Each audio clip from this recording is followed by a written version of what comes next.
একজন patient party আমাদের এখানে লোকালেই ডাক দেওয়ার পর আমরা দিয়ে দেখি পাইপের উপর ওইটা একটা স্প্রেড কাটতেছে। কাটার পরে প্রথমে দৌড় দেওয়ার চেষ্টা করে, তারপর আমরা দুজনে দূরে আনার পরে ওখানে রাখে তারপরে কি হয়েছিল ঘটনা, মানে হ্যাঁ নাম কি বা কোন জায়গাতে কি করতেছিল? নাম মরণ দাস, ব্লাড ব্যাংকের এসির পাইপ কাটতেছে। পাইপ কাটা তখনকে ধরা হয়েছে।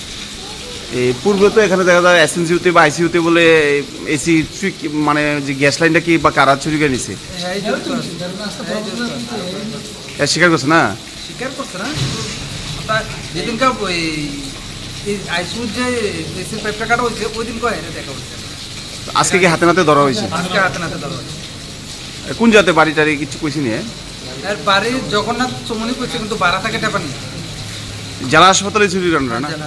এই এসির পাইপগুলো যে কাটার পরে আজকে কোনো পরিষেবা বন্ধ নেই কোন জেলা হাসপাতালে?